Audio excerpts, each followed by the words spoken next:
Hola, ¿qué tal? ¿Me ven la pantalla, no? Ahí. Hola, profe, sí. Hola, profe, sí, sí. Sí, Hola, profe, profe. se ve. Bueno, listo, arrancamos. Bueno, la clase pasada terminamos de ver qué era una CPU haciendo un diagrama didáctico, pero nos quedamos ahí. Hicimos un repaso de lo que habíamos visto en Fundamento de Sistemas Embebidos, pero no hicimos más que eso. Hoy vamos a ver cómo funciona internamente una unidad central de procesos, así que vamos a estudiar el ciclo de instrucción. Habíamos dicho que una computadora sirve para ejecutar programas. Los programas son conjuntos de instrucciones, así que vamos a ver cómo se resuelve una instrucción en particular. La computadora que vamos a usar es este modelo que creamos acá para la cátedra, este modelo didáctico, que tiene componentes que se utilizaban mucho en computadoras de la década del 80. Cuando veamos la parte de Assembler vamos a estudiar una arquitectura más moderna, de hecho la más moderna de todas, que es RISC-V, que muchos de estos componentes no los va a tener, pero nos sirve esta didáctica más antigua para que se entienda lo complejo que es resolver una instrucción dentro de la máquina de estados, que es la unidad central de procesos.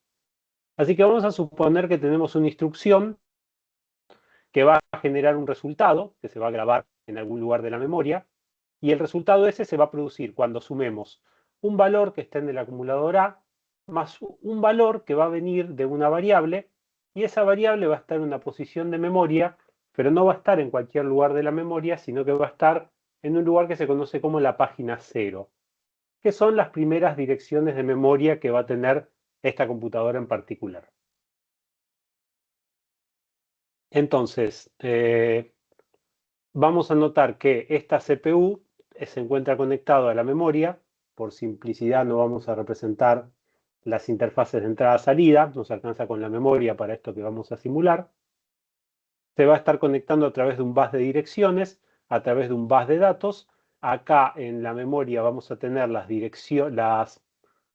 los elementos que componen la instrucción en direcciones de memoria consecutiva, o sea, la instrucción va a comenzar en la dirección de memoria 0000, esto como podrán notar está en hexadecimal, y esta instrucción en particular va a ocupar 4 posiciones de memoria consecutivas. En este esquema vamos a hacer que los datos sean de 8 bits, así que cada palabra de memoria va a estar formada por 8 bits, pero como podemos ver, las direcciones ocupan 4 hexadecimales, así que van a ir de la 0000 hasta la FFFF, así que necesitamos 16 bits para representar el espacio de direccionamiento que tiene esta computadora. O sea, hay 2 a la 16 direcciones de memoria distintas, o sea, 64K direcciones, 65.536. Desde la 0 hasta la 65.535. Bien, entonces vamos a darle números a esto para que sea un ejercicio un poco más entretenido. Notamos que el bus de direcciones tiene 16 bits, el bus de datos tiene 8. Todos los registros que contienen datos van a ser de 8 bits. Acá a la acumuladora le damos un valor, por ejemplo 0x51, y vamos a analizar un poco cómo está formada la instrucción. Esta instrucción va a sumar el valor almacenado en el acumulador A. Para identificar eso tenemos que tener un código que se conoce como código de operación. Es lo que se almacena primero en la instrucción, que es lo que le dice a la CPU qué es lo que va a hacer la instrucción propiamente dicha. Y luego vamos a tener un dato que va a ser el segundo operando. Notemos que el primero ya viene codificado en cierta forma en la instrucción, no el dato, sino la referencia de dónde está ese dato, que está en el acumulador A. El segundo tenemos marcado 0x07, pero recordemos que está en la página 0, así que la dirección donde está almacenado el segundo operando es 0007. Y acá tenemos el número 80. Así que, ¿qué tiene que hacer esta instrucción? ¿Qué tiene que hacer la CPU para resolverlo? Tiene que ir y leer este número 80, sumarlo al 51 y grabarlo en algún lugar donde se va a almacenar el resultado. ¿Cuál es la dirección del resultado? Bueno, viene a continuación en la instrucción. Como las direcciones son de 16 bits, pero cada palabra de memoria puede almacenar solamente 8, tenemos que juntar dos palabras de memoria consecutivas para formar una dirección, que en este caso sería la 000B. Y acá es donde vamos a depositar el resultado después de haber ejecutado la instrucción. ¿Alguna duda con esto?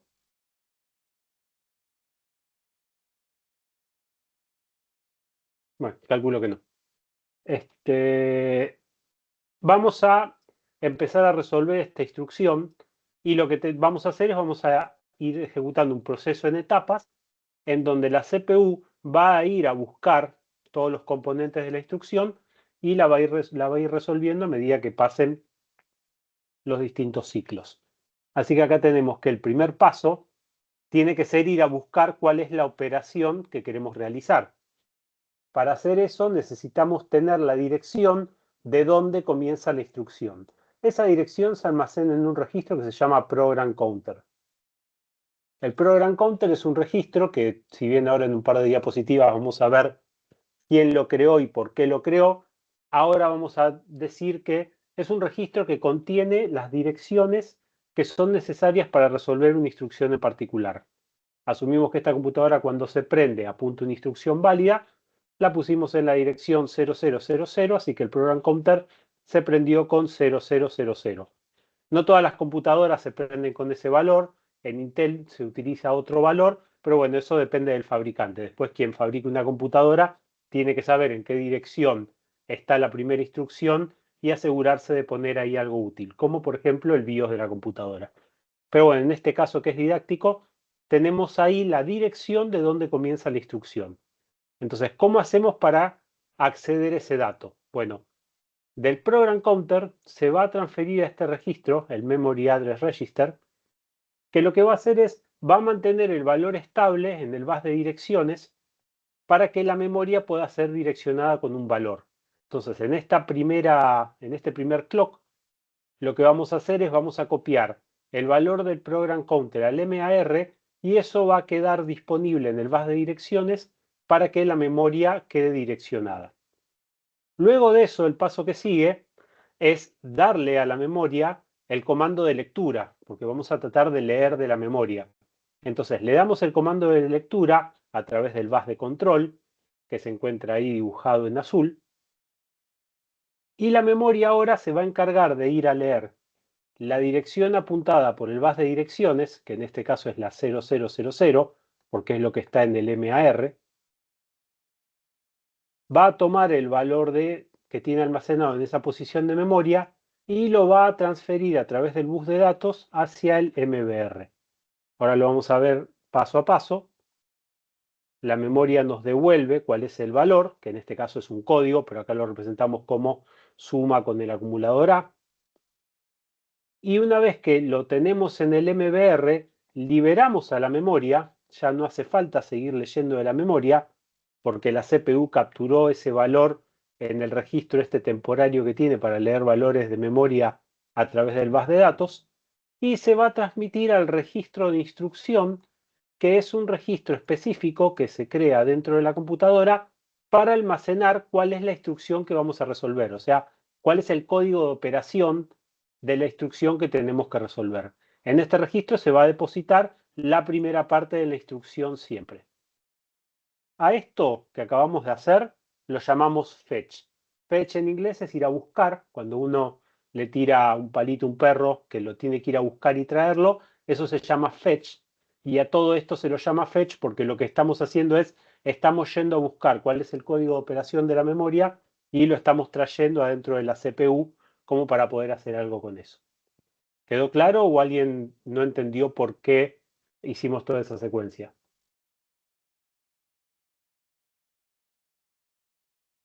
No, profe, va bien. Se entendió, profe. Bien, perfecto. Entonces, ahora ya tenemos cuál es el código de operación. Lo que tiene que hacer la CPU es decodificar ese código, porque puede haber venido cualquier cosa por acá, inclusive puede haber llegado un valor inválido si estamos leyendo una posición de memoria que no tiene una instrucción. La CPU tiene que tomar una decisión sobre qué va a hacer ahora que tiene una instrucción que tiene que saber cuál es. Eso se conoce como decodificar la instrucción. Entonces acá lo ponemos decode. Vamos a decodificar el código de operación, el opcode, y vamos a elegir una secuencia dentro de este circuito que se llama secuenciador, que se va a encargar de resolver la instrucción. Entonces, cada instrucción que esta CPU soporte va a tener asociada una secuencia en el secuenciador que va a mover las líneas internas de la CPU para resolver esa instrucción en particular. Obviamente cada secuencia va a ser distinta dependiendo de la instrucción. En este caso tenemos que sumar el acumulador A con un valor almacenado en memoria. Bueno, tiene que seguir una secuencia específica para resolver esa tarea en particular, que no va a ser igual a otra instrucción. Estoy seguro que así como existe esta instrucción que sume el acumulador A, debe existir otra instrucción que sume el acumulador B. Y la secuencia va a ser casi idéntica en todos los pasos, excepto que en un paso suma el acumulador A y en otro paso suma el acumulador B. Entonces, algunas secuencias van a ser casi idénticas, pero nunca van a ser iguales. Siempre las secuencias van a ser distintas porque las operaciones, las instrucciones son distintas. Si tenemos dos instrucciones que hacen lo mismo, son la misma instrucción. Así que una vez que se decodifica qué es lo que tiene que hacer en base a la instrucción que el programador nos alimentó, bueno, tenemos que ejecutar y resolver esa instrucción. A partir de acá empezamos el proceso de execute. Execute es justamente vamos a ejecutar. Entonces ahora el secuenciador sabe que tiene que tomar el valor del acumulador A más otro operando cuya dirección la vamos a acceder, pero ¿cómo sabemos cuál es la dirección del otro operando? Bueno, porque las instrucciones se graban de manera consecutiva. Entonces, lo que viene a continuación es la dirección del otro operando, pero no es la dirección completa, porque recuerden que este operando lo diseñamos para que sea una dirección referida a la página 0. Así que la dirección del segundo operando es 0007, el 00 ya lo asumimos fijo y el 07 es lo que nosotros tenemos que ir a leer de la instrucción. Ahora, ¿cómo sabemos que el dato está acá? Bueno, teníamos el program counter que apuntaba a dónde comenzaba la instrucción. ¿Qué tenemos que hacer ahora? Tenemos que incrementar el program counter. Entonces, el primer paso de la ejecución es incrementar el program counter para que apunte justamente a ese dato que queremos ir a leer. Una vez que incrementamos el program counter, ¿qué hacemos? ¿Qué les parece que tenemos que hacer ahora? Ir a buscar la segunda variable. ¿Y cómo O hacemos toda esa operando. secuencia? Es parecido a lo que ya hicimos. ¿Qué tenemos que hacer Y exactamente? tenemos que copiar el program counter al man y que vaya por el bus de direcciones hasta que lea la secuencia. Bien, ahora tengo eso que vos dijiste, ya lo tengo. Tengo en el MAR la dirección 0001. ¿Qué hacemos ahora?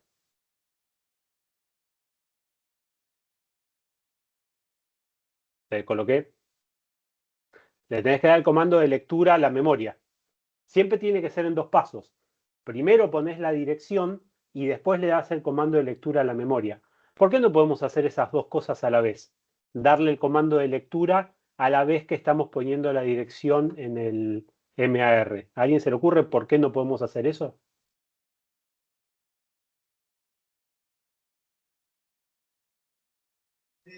Porque son dos acciones distintas y podría Sí. interferir. No, no Porque necesariamente eso. estaríamos leyendo otra cosa Tien- anterior. Tiene que ver con lo que vimos la clase pasada de tiempos de setup y tiempos de hold. O sea, ¿qué señal va más rápido? ¿La señal de lectura o la señal que viaja por el bus de direcciones? ¿Tienen idea de eso? No. Lo que sabemos es que acá va a haber una señal de clock que va a ser la referencia que se eligió con una frecuencia dada de forma que los circuitos lleguen a responder entre un flanco de clock y el que sigue. Entonces, si nosotros nos aseguramos que acá ponemos la dirección y acá leemos, este tiempo fue elegido para que los circuitos funcionen y esto va a funcionar de manera correcta. Ahora, si hacemos las dos acciones en el mismo flanco de clock, bueno, es una lotería. Capaz que el valor del bus de direcciones tarda más en llegar a la memoria que lo que tarda en llegar la señal del bus de control. Y entonces va a estar leyendo lo que haya estado en el bus de direcciones previamente, como dijo ahí el compañero, que puede llegar a pasar. Entonces, para que esas cosas no pasen, tenemos que poner acción y consecuencia. La acción es poner el valor en el bus de direcciones y una vez que estamos seguros de que eso está estable, ahí le damos el comando de lectura. Por eso se hacen dos pasos. Una vez que le dimos el comando de lectura, la memoria nos devuelve ese valor. y ese valor lo capturamos en el MBR. Acá también hay dos pasos, ¿sí? Porque desde que le damos la lectura, no podemos capturar en ese momento en el MBR. Tenemos que darle tiempo al dato a propagarse por el bus de datos y recién en el siguiente pulso de clock capturar ese dato en el MBR. Sí, acá está hecho como que es un solo paso, pero podrían llegar a ser dos.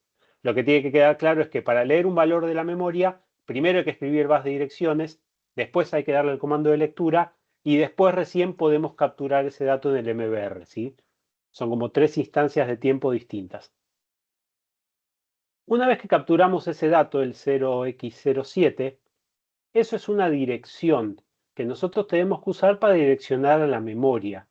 Entonces existe un registro que se llama Temporary Address Register, registro temporal de direcciones, que en este registro temporal de direcciones nosotros podemos fabricar direcciones temporales que necesitemos para resolver la instrucción. Por ejemplo, en este caso necesitamos fabricar la dirección 0007, pero lo único que tenemos es el 07.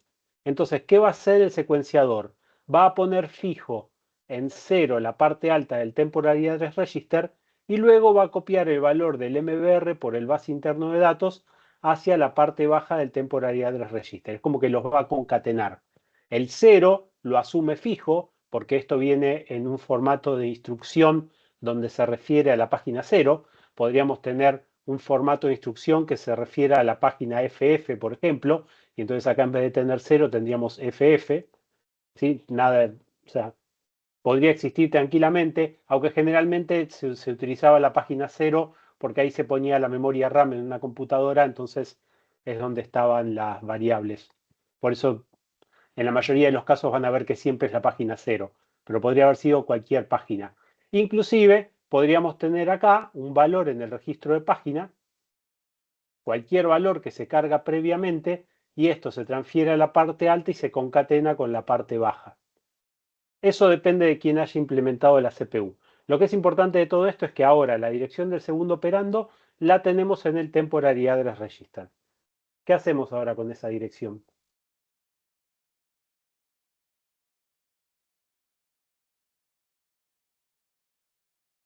¿Sí? Tenemos la dirección del segundo operando. ¿Dónde está el segundo operando?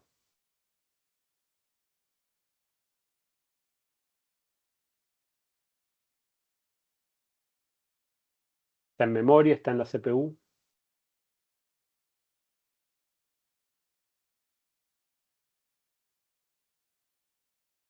¿Alguno tiene una idea? Puede ser que esté en la ¿En memoria. memoria, profe? ¿Y en qué lugar de la memoria? Lo dice la instrucción. La dirección 0007 y ya la tenemos cargada acá. Así que, ¿qué tenemos que ir a hacer? Tenemos que ir a leer este dato a la memoria. ¿Cómo leemos datos de memoria? Lo hicimos recién ya 2 veces. Va por el MAR, pasando por el bus de direcciones, y después le mandas la orden para que la lea paso a paso y va Perfecto. direccionado al 07, que es Pero, donde está el dato que necesitamos. ¿qué pasamos? ¿El PC o el TAR? Deberías pasar el TAR, que es el que tiene la dirección. Claro. Para eso está este bus interno de direcciones. Este bus interno de direcciones sirve para elegir el valor del PC o del Temporary Address Register. ¿Por qué? Y porque a veces no vamos siguiendo la secuencia de los datos en el formato en el que está grabado la instrucción. Acá es como que tenemos que cortar la ejecución de la instrucción, que estamos apuntando al 0001, y tenemos que ir a otro lugar de la memoria a leer un dato. Por eso usamos este Temporary Address Register, pues si hubiésemos cambiado el PC para almacenar ese valor, perdíamos el hilo de cómo se venía ejecutando la instrucción. Ahora, el PC quedó frenado ejecutando parte de la instrucción, pero este dato, este operando, lo vamos a buscar usando el Temporary Address Register. Por eso tiene que haber 2 registros. Y sí, es como acaba de decir Lautaro, pasamos el dato por el bus de direcciones, le damos el comando de leer y la memoria nos devuelve el valor que está en ese lugar y ahora tenemos el segundo operando. Acá lo representamos con esta sintaxis de puntero, ¿sí? Lo que está apuntado en la dirección 0007, que en este caso es un 0x80, lo tenemos en el MBR. ¿Tenemos ya todos los componentes para resolver la instrucción? O sea, ¿qué hacía la instrucción? Sumaba el acumulador A más una variable. Dentro de la CPU, ¿tenemos los dos operandos?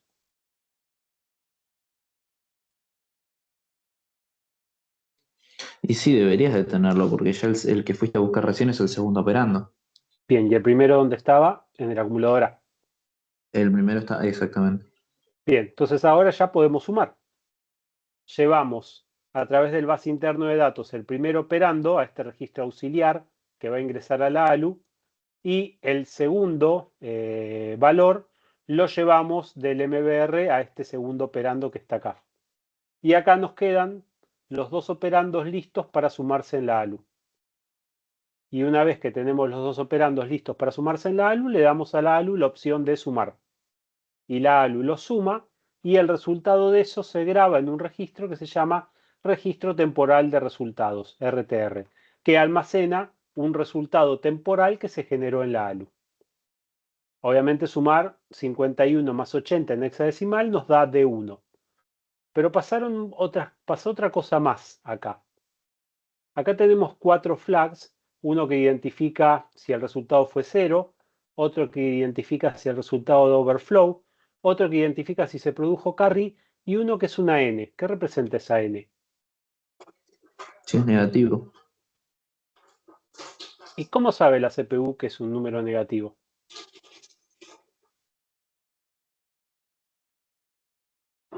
Porque puede ser que esté sumando un número negativo mucho más grande, o bueno, más pequeño que el número positivo. Es una pregunta con trampa igual. No tiene ni idea la CPU de si es un número negativo o no. La CPU lo que mira es el bit más significativo, que es el bit que usamos de signo, y lo va a poner en 1 si ese bit más significativo vale 1. En este caso, como es D, obviamente es un 1 el bit más significativo, entonces esto se pone en 1. Pero es un tema del programador si estamos trabajando con números positivos o negativos. Si nosotros estamos trabajando esto con números sin signo, no existe el negativo. La CPU lo marca igual. Ahora, depende del programador, si en el programa que está haciendo tiene que hacer algo especial, si el resultado dio negativo, va a tener que ir a leer este flag para tomar alguna decisión. Pero si el programador estaba trabajando con números sin signo, esto se prende, pero se ignora. Lo mismo si ignoramos el carry, si ignoramos el 0 o si ignoramos el overflow. Esos flags, esas banderas están para indicar qué fue lo que ocurrió en la última operación que se ejecutó en la ALU, pero la CPU no toma ninguna decisión con eso. Va a depender del programador si lo quiere utilizar o no lo quiere utilizar ese dato. Esa era la pregunta con trampa que te dice Lautaro. Estaba tratando de llevarlos a que a la CPU no le importa, te prende el flag. O sea, lo que yo no entiendo es que si vos laburás con números sin signos se prende igual. O sea, la Claro, compu. porque la CPU no tiene ni idea si tus números son signados o son sin signar. Se va a aprender, vos no tenés una forma de decirle estos son números sin signo. Ok. Depende de vos Bien. en el formato en el que estás trabajando. Claro, ¿y para qué lo voy a utilizar? ¿Para qué lo vas a utilizar? Claro, si estás trabajando con números sin signo, eso lo ignorás. Si estás trabajando con números signados y vos necesitas saber si el resultado de una operación fue negativo, porque por ejemplo, no sé, estás haciendo un software que saca plata de una cuenta de un banco y querés hacer una extracción, entonces tomás lo que querés extraer de lo que está depositado en la cuenta de banco. ¿Y qué vas a hacer? Te vas a fijar si cuando haces la resta da negativo. Si cuando haces la resta da negativo, quiere decir que no está la plata suficiente como para extraerla del banco. Entonces estarías haciendo un software que sí tiene que mirar ese flag. Pero si vos no estás haciendo eso, no te importa. Claro, Bien, depende de la situación, básicamente. Gracias. depende del programador. El programador es el que maneja todo. La CPU es boba, no entiende nada. Cuando suma, actualiza los flags y nada más. Cuando suma, cuando resta, cuando hace cualquier operación, ¿sí? La ALU. Bien, ahora tenemos ese resultado que está en el registro temporal de resultado. Pero acá no se tiene que almacenar el resultado. Esta instrucción almacena el resultado en una dirección de memoria. Esa dirección de memoria está compuesta por estas dos partes, la parte alta y la parte baja, que conforman esta dirección de memoria. El PC quedó apuntando acá. ¿Cómo hacemos ahora para obtener la dirección del resultado? Bueno, vamos a tener que incrementar el PC para leer la parte alta e incrementar el PC para leer la parte baja. Así que vamos a tener que hacer 2 accesos consecutivos más a memoria. Incrementamos el PC y leemos la parte alta. Eso llega a través del MBR. Y luego incrementamos de vuelta el PC. Grabamos la parte alta en la parte alta del Temporary Address Register, que bueno, justo acá dio el mismo valor, pero podría haber sido cualquier cosa. Y luego vamos con el PC de vuelta apuntando a la parte baja de la dirección de memoria del resultado. Eso se lee de vuelta a través del MBR y ahora sí tenemos efectivamente la dirección de dónde vamos a grabar el resultado. Así que apuntamos a la memoria con ese dato y lo escribimos. Ahora, la ejecución propiamente dicha ya terminó. Nosotros ya resolvimos la operación. Lo que estamos haciendo ahora es lo que se conoce como el write back. Estamos escribiendo el resultado en el lugar que corresponda. En este caso es una dirección de memoria. Podríamos haber hecho que, por ejemplo, el resultado se guarde en el acumulador B y es un write back interno. Sigue siendo un write back. Entonces ahora ponemos en el MAR la dirección de memoria del resultado, pero en paralelo copiamos el valor del resultado al MBR y del MBR sale por el bus de datos. Recuerden que el bus de datos era bidireccional. Así que como lo usamos para leer datos, también lo usamos para escribir. Entonces ahora está como ahí, listo para entrar a la memoria, está la dirección donde queremos escribir y el dato que queremos escribir. ¿Qué es lo que nos falta como para terminar?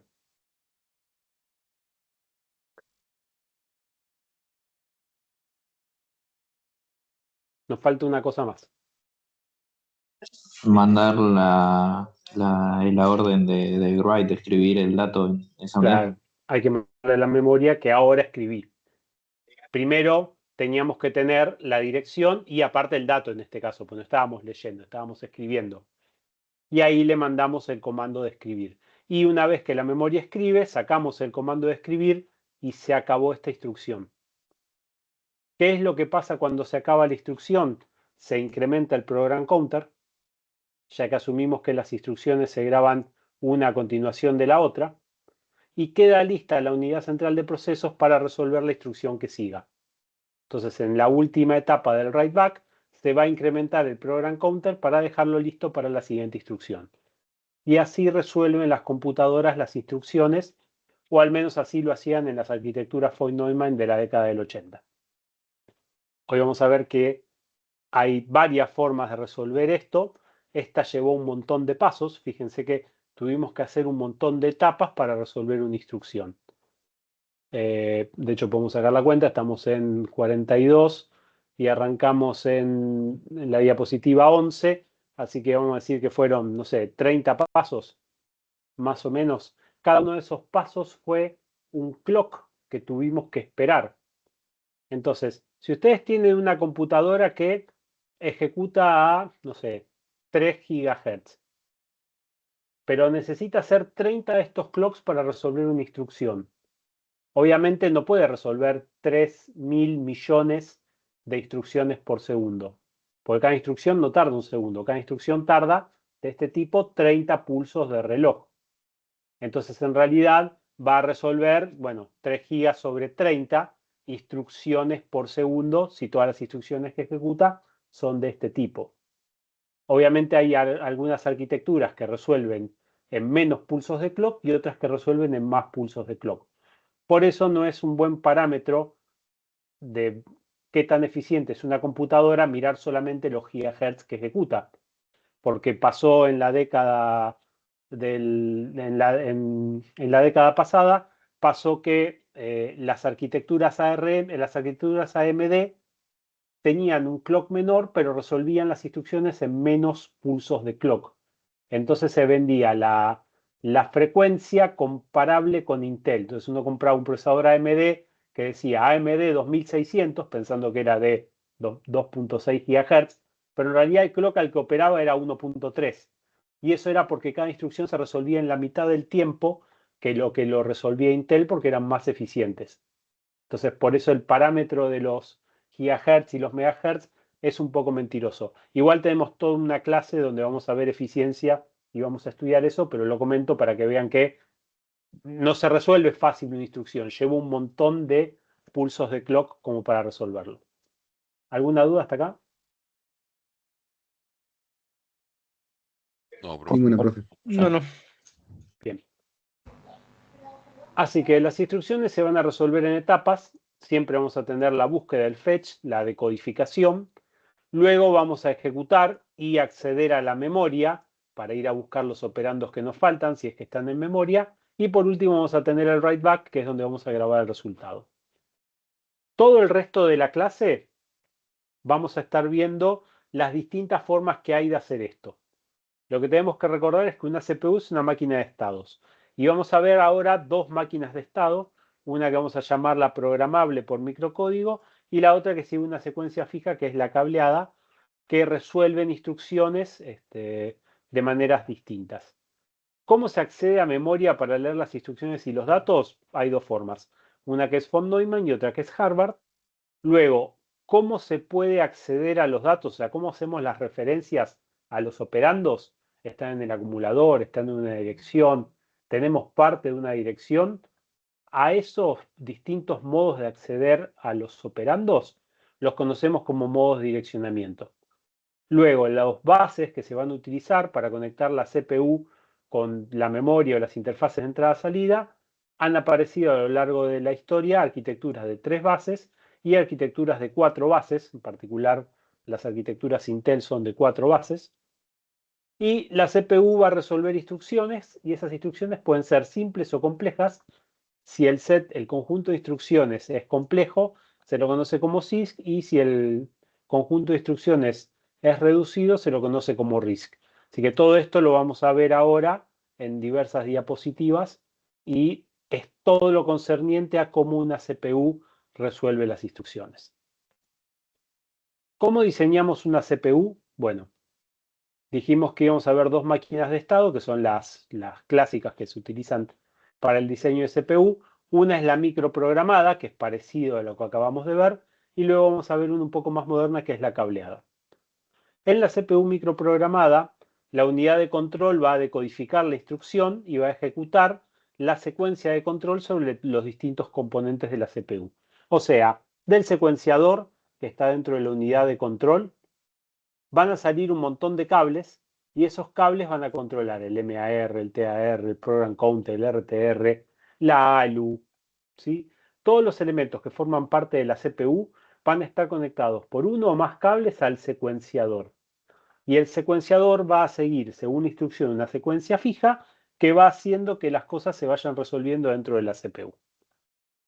Acá lo que vamos a plantear, como una CPU completa tiene muchísimos cables y sería muy difícil llevar en una primera vista de cómo funciona una CPU una instrucción completa, vamos a armar una instrucción pero con una parte nada más de la CPU. Entonces la parte que vamos a utilizar son dos registros acumuladores, la ALU, el registro temporal de resultado y un valor que proviene de la memoria en este registro MBR. Ahora, ¿cómo se cargó el valor en el MBR? No nos importa. ¿Cómo se cargó el valor en estos registros? No nos importa. Asumimos que ya están cargados. Lo que vamos a armar con esta máquina microprogramable es una secuencia de cómo resolver una instrucción utilizando solamente estos componentes. Y ya para estos componentes necesitamos estos 8 cables que están acá. ¿Sí? Y esto es una versión resumida de una CPU. No la queremos hacer muy compleja, entonces vamos a limitarnos a parte de cómo se resuelve una instrucción. En particular la parte de la ejecución, la parte que hace la suma, la resta, que en este caso son las únicas dos operaciones que permite hacer la ALU. Tenemos que recordar que hay una señal que proviene del oscilador, que es la señal de clock, que es lo que nos va a dar la referencia todo el tiempo. Esta CPU va a operar en flanco ascendente, así que cada vez que tenemos un flanco ascendente, va a ocurrir algo con la CPU. El microcódigo, que va a ser la secuencia que nosotros vamos a grabar acá, se va a leer en un flanco ascendente de clock y va a impactar sobre el estado de la CPU en el siguiente flanco ascendente. Esto es lo que vimos la semana pasada. En un primer flanco de clock se van a poner los valores, los unos y los ceros en cada uno de estos cables que están acá. Cuando venga el siguiente flanco de clock, todos los registros van a actuar en función de esos unos y esos ceros, pero se va a leer de la memoria el siguiente valor del estado de esos cables. Por eso tenemos este gráfico acá que dice, el microcódigo define el estado n, luego tenemos el estado n más 1, n más 2, n más 3, pero está trazado un pulso de clock contra el estado de la CPU. Igual ahora lo vemos en el Logisim y calculo que les va a quedar un poco más claro. ¿Cómo hacemos para diseñar una instrucción que se ejecute en esta CPU que tenemos acá? Bueno, obviamente tenemos que poner valores, unos y ceros, en esta tabla. Esta tabla es la tabla de microcódigos.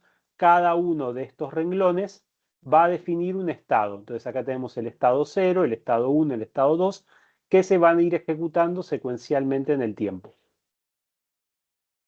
¿Para qué sirven estas señales que tenemos acá cableadas? Bueno, la primera señal importante es la que se llama Output Enable. La señal de Output Enable controla si el registro a su salida se encuentra o no conectado a donde esté conectada esa salida. Por ejemplo, el RTR se encuentra conectado al bus interno de datos. Con el Output Enable, si nosotros lo ponemos en 1, quiere decir que el valor que esté acá almacenado efectivamente va a escribir el bus interno de datos. Si tenemos un 0, es como si esto estuviese físicamente desconectado y no está interfiriendo con el bus interno de datos. ¿Por qué necesitamos tener esa señal de Output Enable? Bueno, porque en este bus interno de datos tenemos dos registros que pueden escribir. Puede escribir el MBR o puede escribir el RTR. ¿Qué cosas pueden pasar? Que este esté en 1 y que este de acá abajo también esté en 1. Y cuando eso pasa, tanto este registro de acá como el de acá abajo van a estar tratando de escribir en el bus interno de datos y se produce una colisión. ¿Por qué? Y porque si este está escribiendo valores, por ejemplo, este está escribiendo todos unos, 1, 1, 1, 1, y este está escribiendo todos 0, 0, 0, 0, 0, ¿qué dato queda acá en el bus interno de datos?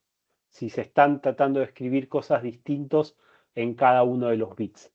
Eso es una colisión, no debería pasar. ¿Cómo, Lautaro? Que si es 0 abajo, ¿no sería que queda escrito 1? O sea, queda el valor del RTR. Si es 1 arriba y 0 en el MBR. ¿Por qué decís eso? Porque, bueno, me fijo también en la tabla de que si el MBR tiene 1 y RTR tiene 1, se genera la colisión. Pero si el RTR tiene un 1 y el MBR tiene un 0 o viceversa, No te confundas entre el contenido del RTR y el MBR y el valor del Output Enable. Una cosa es el contenido de datos, ¿sí? Que son estos 4 ceros que están acá, o estos unos que están acá. Ese es el contenido del RTR y el contenido del MBR. Pero la señal de control está acá y los dos tienen 1. Estás en este caso que es la muerte porque explota directamente. Esto no lo pueden hacer. Claro, porque uno quiere poner 4 unos y otro quiere poner 4 ceros y es como que le agarra un patatús y... Si los dos quisiesen poner todos unos, por ejemplo, no pasaría nada porque no sería una colisión. Pero vos no sabés qué hay en cada uno de esos registros. Entonces no deberías arriesgarte a que eso pase. Claro, sí, eso entiendo. Entonces no pueden poner dos unos en MBR y en RTR Output Enable a la vez, porque eso es la muerte en el parcial, ¿sí? Directamente queda mal el ejercicio. Pero ¿por qué pasa eso? Justamente porque hay una colisión de datos.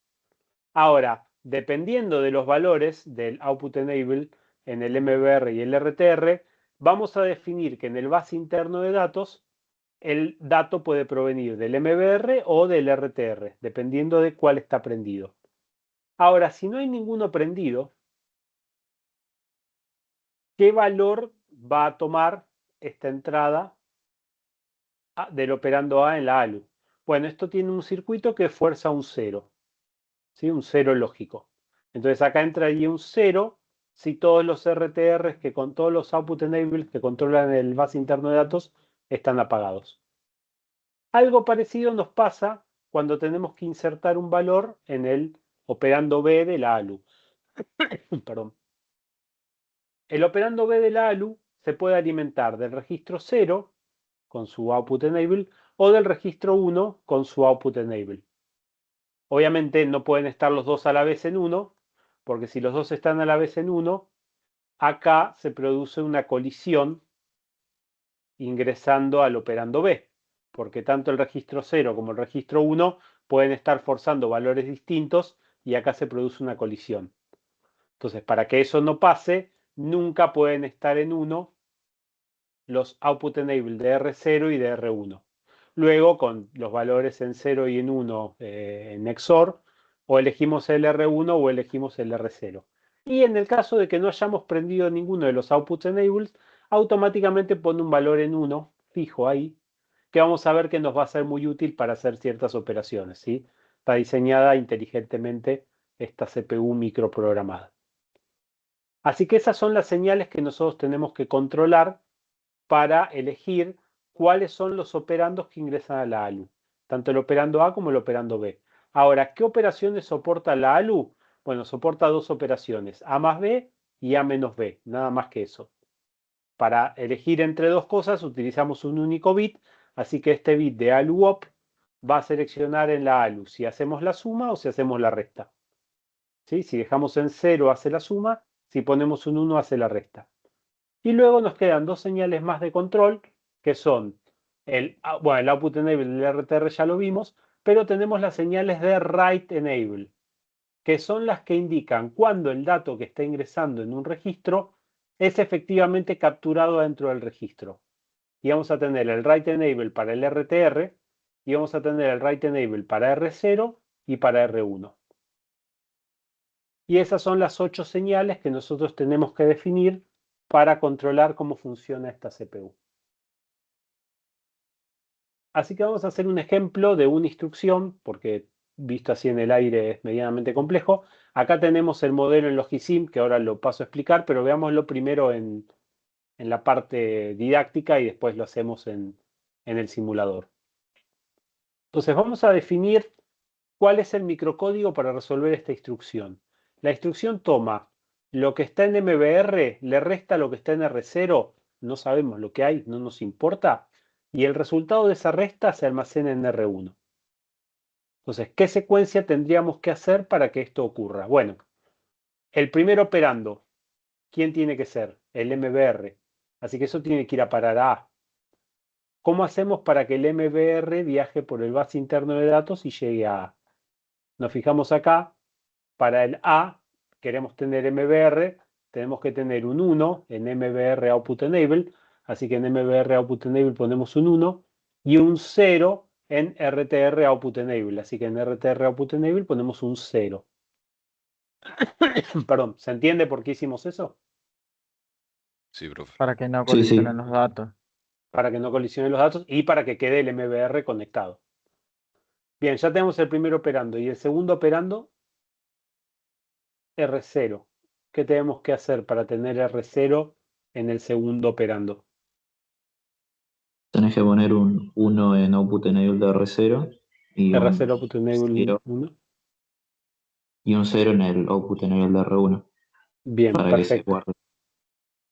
En la operación de la ALU, ¿qué hacemos? Pones un 1 porque es una resta. Bien. ¿Y ahora qué hacemos con los write enables?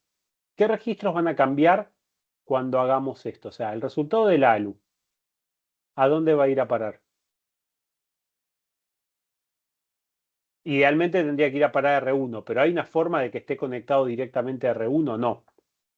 Siempre tiene que pasar por el registro temporario de resultado. Así que tenemos que elegir que se escriba en el registro temporario de resultado. Así que para escribir en el registro temporario de resultado, tenemos que tener un 1 en el write enable. Luego, ¿vamos a actualizar R0 o no? ¿Vamos a actualizar R1? Y en este paso no, porque primero tenemos que actualizar el RTR. Así que acá ponemos un 0 y acá ponemos un 0. ¿Qué número es esto en hexadecimal? Lo partimos en 2. Acá recuerden que es 8421 y 8421. Así que, ¿qué tenemos acá? Tenemos 7. ¿Y acá qué tenemos? 1. 71. Así que el primer número es 71. Luego de que se ejecute esto, ¿qué va a haber pasado? Y que lo que haya estado en MBR se va a restar con lo que haya estado en R0 y ese resultado va a quedar acá en el MBR. ¿Sí? Esto va a ser en el RTR. Esto va a ser MBR menos R0. ¿Qué tenemos que hacer ahora en el siguiente pulso de clock? Tenemos que llevar eso al lugar donde vamos a depositar el resultado. Así que, ¿quién tiene que tomar el bus interno de datos ahora? El RTR. El RTR. Así que su output enable tiene que estar en 1. ¿Vamos a escribir en el RTR? No. ¿La operación de la ALU nos interesa? Y en realidad no, porque no la estamos usando. Si lo podemos dejar en 1, lo podemos dejar en 0, no pasa nada. ¿El R0 output enable lo necesitamos para algo ahora? No. ¿El write enable lo necesitamos para algo? No. El output enable de R1 no necesitamos para nada, porque no estamos tocando la ALU.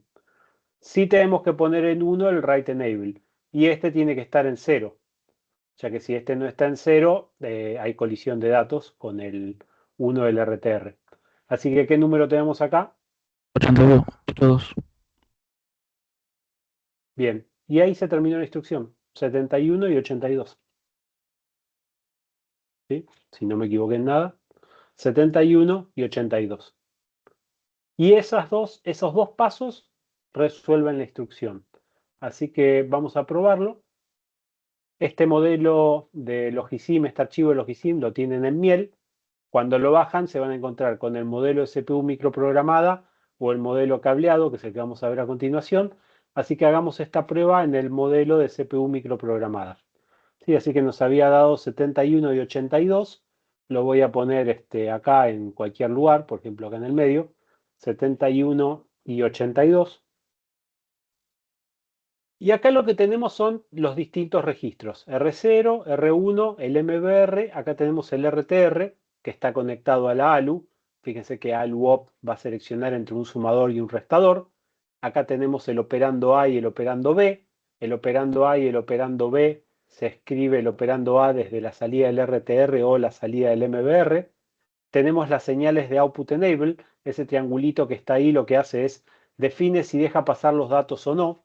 Así que los RTR son esos, los output enable son esos triangulitos que están ahí. Y luego acá tenemos una lógica que lo que hace es fuerza un 0 en el registro A si los dos output enable están apagados, o fuerza un 1 en el registro B si los dos output enables de R0 y R1 están apagados. ¿Sí? Y con esto ya tenemos una CPU. Los microcódigos los grabamos en esta memoria ROM. Esa memoria ROM se va a barrer con este contador que está acá, que va a barrer primera posición 0, 1, 2, 3. Tiene ahí 32 posiciones de memoria para escribir microcódigos. Acá lo que hacemos es los vemos con unos LEDs. Y luego acá representamos el diagrama. Lo voy a borrar porque está desde la ejecución pasada. Y acá vamos a ver el diagrama de tiempo si nos interesa ver todas las señales que a medida que van llegando los clocks, cómo van cambiando las señales. Así que bueno, la instrucción era MBR menos R0 era igual a R1. Ponemos acá un valor para MBR, no sé, pongo un 6. Y en R0 pongo un 3 o pongo un 4 para que nos dé otro valor. Entonces tengo 6 en MBR, 4 en R0. Si me equivoqué y lo quiero resetear, aprieto el botón de reset y resetea y le puedo poner otro valor. Por ejemplo, le pongo 7. 7 menos 4 nos va a dar 3. Y a partir de ahora, dándole pulsos de clock, vamos a ir barriendo los microcódigos y se va a ir resolviendo la instrucción. Entonces, le damos el primer pulso de clock. Fíjense que avanzó al 71, que estaba acá, que es la segunda posición de microcódigos. Y ahora quedó cargado este 71. Fíjense los números que se fueron prendiendo, el 0, 1, 1, 1, 0, 0, 0, 1. Y notemos cómo fueron cambiando los cables que controlan esta CPU. Primero, MBR Output Enable está en 1. O sea que la salida del MBR está en A. Y lo vemos acá, que la salida del MBR efectivamente está en A. Luego tenemos que R0 tiene su Output Enable prendido, así que la salida de R0 está en B. Y vemos acá que en B tenemos la salida del R0. Fíjense que la ALU ya tiene seleccionada la operación de resta, o sea que ya tiene ese 3 que está ahí listo para entrar al RTR. El RTR tiene su write enable prendido para que en el próximo flanco de clock capture ese valor que está por ingresar ahí, que es un 3, y eso es todo lo que ya tenemos listo para que en el próximo flanco de clock ingrese la instrucción. Así que le doy el flanco ascendente de clock, y fíjense que ahora el RTR pasó a tener el 3, que era el resultado, pero ya se leyó el microcódigo de la siguiente instrucción que se va a resolver en el siguiente flanco de clock. Y este microcódigo lo que hacía era, copiaba el valor del RTR a RTR output enable estaba en 1, apagaba el del MBR y prendía el R1 write enable para que ingrese en R1 el valor. Así que ahí le doy el próximo flanco ascendente de clock y ahí tenemos el 3 que efectivamente se copió del MBR al R1. ¿Sí? Bajo ahí el flanco de clock y vemos que en estos dos pulsos de clock se resolvió esa instrucción que habíamos descrito acá en este diagrama. ¿Todo bien? ¿Alguna duda con esto? Todo bien, profe. Bien, así funciona una CPU microprogramada. Cambiando cuáles son estos microprogramas, nosotros logramos que resuelva instrucciones distintas. Vamos a ver otra instrucción. R1 menos R0. ¿Se animan a decírmela o quieren que pase las diapositivas y lo hacemos menos dinámico? Piénsenla un poquito porque esta es un poco más Primero- compleja. Sí, decímela. Primero yo creo que tendrías que grabar el R1 para que, perdón, el R0 para que quede en A. O sea, la primera instrucción sería grabar el R0 en el RTR para que pasarlo a la segunda instrucción y poner R1 menos R0. Trata de Por- hacerlo, mira, hacer un poco más metódico. Acá tenés una resta. Vos podés restar A menos B. Así que, Sí. ¿quién va a ser A acá? El R1. Por eso digo, hay que llegar a poner el R1 en A, que esa va a ser Bien. la primera, Esa es la parte, es una esa es mala la parte operación. complicada, claro. En A, ¿tenés una forma de poner el R1 directo? No, pero lo que haría es ponerlo en B y grabarlo en el RTR para que el siguiente pase a A. Bien, eso es un muy buen paso. ¿Todos están de acuerdo con eso? Que en A no podemos poner el R1. Así que lo único que podemos poner en A es RTR o MBR, pero MBR no lo podemos escribir, solamente lo podemos leer. ¿Sí? Viene de la memoria, no tenemos un write enable acá. Así que el único que podemos utilizar de todos estos es el RTR. Así que hay que llegar con R1 al RTR. ¿Por qué queremos llegar ahí? Para después poder usar ese valor en la entrada A. Bien, entonces, en B sí tenemos una forma de poner el R1. Pero ¿cómo hacemos para que Claro, B el RTR, pase el directamente? open enable del RTR y el open enable del MBR tiene que ser 0, así hace B menos 0 o B más 0, va a ser lo mismo, y ya se queda guardado en el RTR el valor de R1. Bien, es output enable, no open enable. Lo que estás haciendo Open es enable. actualizar, o sea, estás prendiendo la salida. Bien, Claro, exactamente lo que vos acabas de decir es el primer paso. Lo que hay que hacer es hay que prender el output enable de R1 para que el valor ingrese acá, asegurarse de que estén en 0 el output enable del RTR y del MBR para que acá haya un 0 fijo. Luego la operación de la ALU va a ser suma, esto va a ser 0 más R1 y luego tenemos que prender el write enable del RTR para que se capture ese valor. Bien, y una vez que tenemos eso resuelto, ¿qué hacemos? Acá vamos a tener R1. Podemos abrir la claro, ya compuerta el del R1, RTR. bueno, Entonces claro, lo manda. RTR output enable tiene que valer 1. En B, ¿a quién vamos a poner? El valor de R0. Abrimos la compuerta de R0. Bien. La operación es Va a ser R1 una menos resta. R0. Bien, así que es una resta, ponemos un 1. Va a ser un 1 en el algo operando. ¿Y el resultado dónde lo escribimos? Lo escribimos en el RTR nuevamente, así que dejamos la compuerta abierta. Bien. ¿Y esto funciona? Sí, porque la ALU no no almacena resultados. Aparte ya salió en el anterior. Bien. Y no puede llegar a haber algún problema porque vos estás usando como operando algo que pasa por acá y que se está escribiendo de vuelta. ¿Puede llegar a haber alguna condición de carrera ahí? El único inconveniente sería que está abierto el output de nivel del MBR, por algo con una Está colisión bien, de datos. eso sería una Eso colisión, lo pero estamos descartando. vos pensás que esto es como un registro que se está escribiendo a sí mismo, porque para escribirse, su valor tiene que pasar por la ALU y tiene que estar escribiéndose a sí mismo. ¿Qué pasa si se escribe más rápido que lo que se lee? Te va a reemplazar el valor antes de hacer la operación. Entonces es muy importante que el que haya diseñado la computadora haya tenido esos tiempos de setup y de hold en cuenta para asegurarse de que esto no cree ningún problema y ninguna condición de carrera. Obviamente acá no pasa porque tenemos esa magia de hacer todo en este sistema de dos, de un estado atrasado con dos flancos de clocks consecutivos. Entonces, el RTR va a escribir un valor en el base interno de datos, eso va a llegar a la ALU va a generar el resultado, pero ese resultado va a estar ahí quieto, acá vamos a tener un 1, pero nada de eso va a actuar sobre el RTR hasta que no tengamos el siguiente flanco de clock. Y para el momento donde llega el siguiente flanco de clock, este valor que sale de la ALU ya está estable. Entonces esto funciona porque está hecho en dos instantes de tiempos distintos. Esa es la parte importante de todo esto.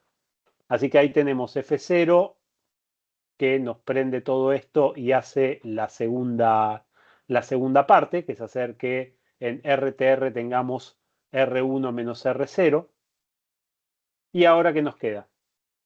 La parte más fácil. Escribirlo en R1. Lo escribimos en R1, ¿sí? Y ahí se acabó la instrucción, que nos dio 44 F082. ¿Quieren que lo hagamos?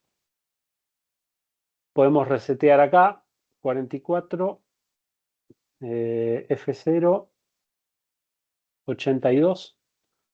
Podemos resetear todos los registros para tener valores todos en cero, si nos interesa. Y la operación, ya me olvidé cuál era R1 menos R0.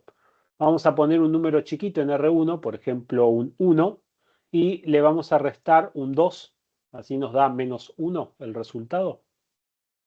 Así que ahí tenemos 1 menos 2 nos debería dar menos 1. ¿Cómo es el menos 1 en complemento a la base?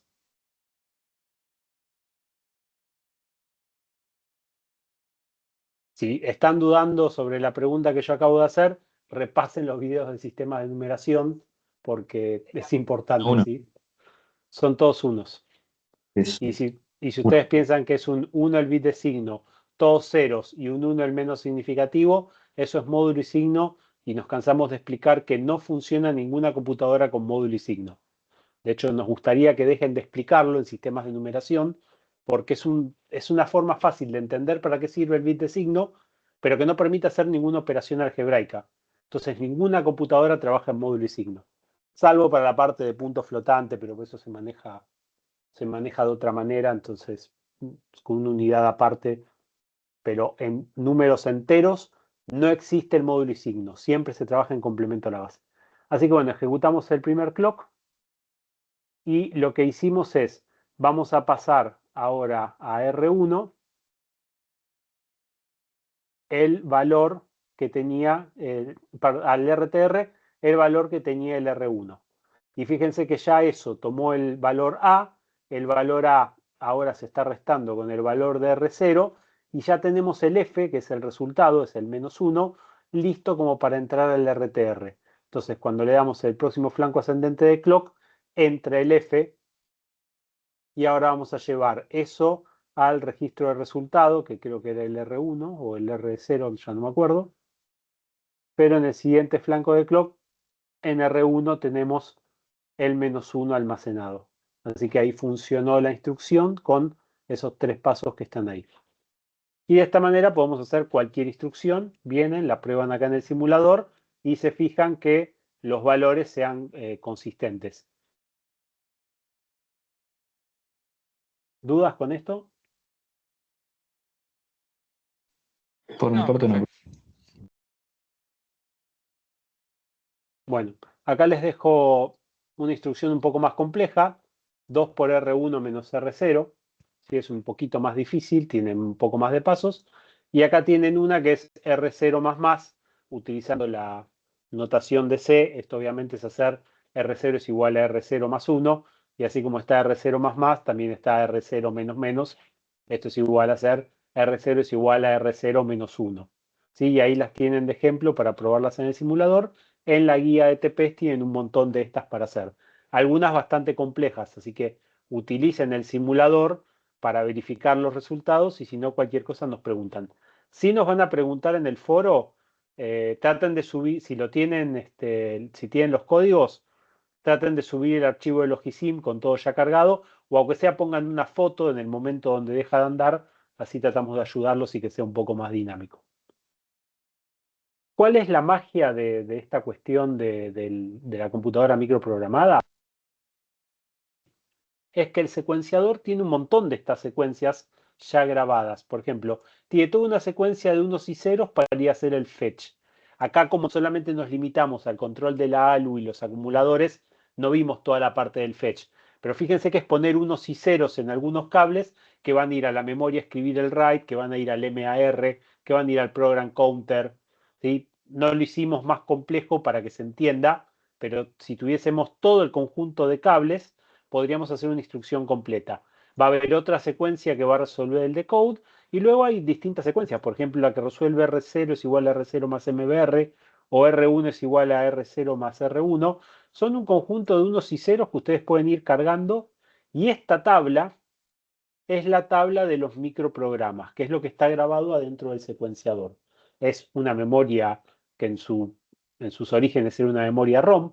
Hoy en día todos los procesadores Intel y AMD vienen con esta tabla interna y lo que pueden hacer ustedes es actualizar alguna instrucción que esté fallada o que se cambie su funcionamiento. Eso pasó en el año 2018 cuando detectaron los ataques por canal secundario afectaban a los procesadores de Intel. Intel sacó un update del microcódigo de forma tal que cada vez que se enciende una computadora y carga el sistema operativo actualiza la tabla de microcódigos con versiones nuevas de las instrucciones que hacen que sea menos eficiente el ataque de Spectre y Meltdown. O sea que la CPU microprogramada es programable. Ustedes le podrían agregar instrucciones.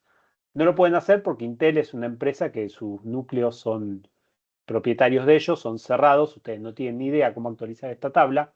O sea, hay un procedimiento, pero no saben cómo poner los unos y los ceros para que hagan cosas, excepto que sean China, y China hace poco publicó una nota donde tomaban unas CPUs EPIC de AMD y les cambiaban los microcódigos para agregarles instrucciones nuevas que no tenían.